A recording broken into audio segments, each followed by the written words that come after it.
from our next guest, Representative Bill Johnson, who's a Republican from the 6th Congressional District in Ohio and joins us on the morning briefing. Good morning, Congressman. Welcome to the show. Thanks for being here.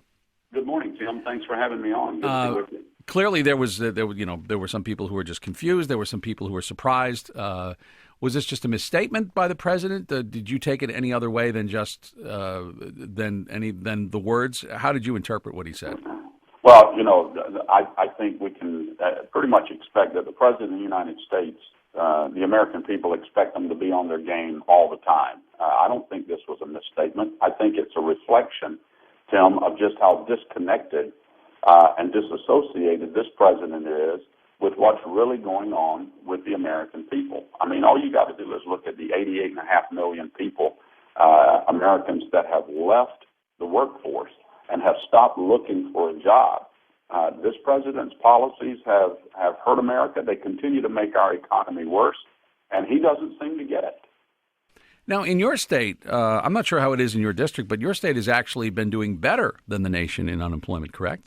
Well, we have. We've seen an uptick in jobs, and that's directly related to private sector growth in the energy industry. We've got the Marcellus and the Utica shale.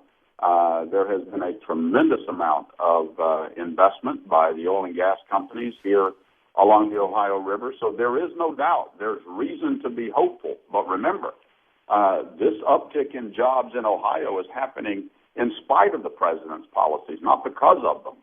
Because on federal lands last year, drilling for our nation's natural resources decreased by 11%. We've got the EPA that is trying to insert itself into the hydraulic fracturing process, a process that the state of Ohio has regulated since 1965 very effectively, very safely. So it's happening in spite of the president's policies, not because of them, I can tell you that. To your point about the regulation by the state of hydraulic fracturing, we're talking about newer technologies, though, that are being used, and clearly it's in evidence because of the fact that now we can extract the oil from these shale deposits that couldn't be done 10, 15 years ago. So are you certain, absolutely certain, that there's no danger and therefore that there is no need for more oversight by the EPA in this kind of process? Yeah, no, I absolutely think that there is no need for more oversight by the EPA. The EPA is so far out of control right now, it's not even funny. I mean, you look at what they're doing to the steel industry. We've got two manganese ferroalloy plants in America that produce a raw material that's a required ingredient in steel manufacturing. And what does the EPA do? The EPA comes out with a proposed rule that will essentially shut both of these down, which means we can't manufacture steel here in Ohio or anywhere else in the country without buying manganese ferroalloy from our competitors, countries like China and Korea and others. So absolutely, the EPA does not need to insert itself into a process that Ohio has been doing very, very effectively for a long time. So given the success you've been having in your state finding these resources, is the EPA's level of regulation and oversight now at an appropriate level? They need to stay out of it.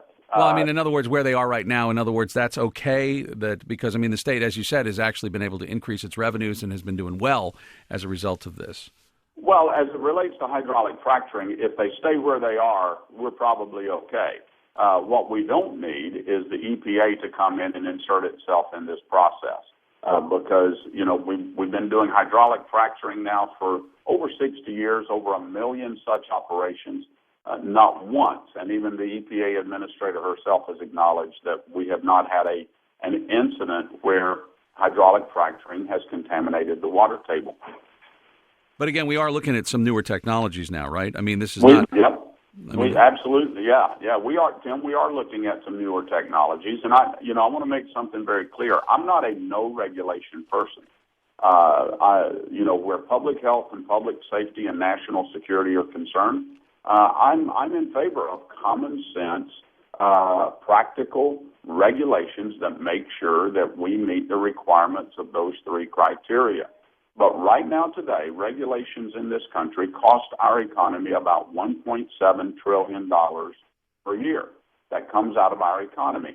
And I travel all up and down this district, And I can tell you that I meet with many businesses that are so frustrated with the EPA and with the Department of the Interior and their onerous regulations that are virtually closing down industries. I mean, let's talk about coal for a second. My goodness, the coal industry is about ready to go under because of the EPA's onerous regulations.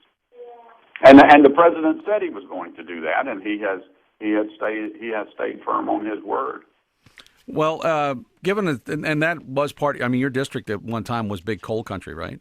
It still is big coal country. Mm-hmm. Remember, about 40% of America's energy comes from coal, and 87% of Ohio's energy comes from coal. We're talking about skyrocketing utility rates for Americans that are already struggling to make ends meet. We're talking about, the vice president comes to Ohio and talks about a resurgence in manufacturing. Where does he think the manufacturing facilities in Ohio are going to get the energy to run their operations if we shut down the coal industry, for crying out loud?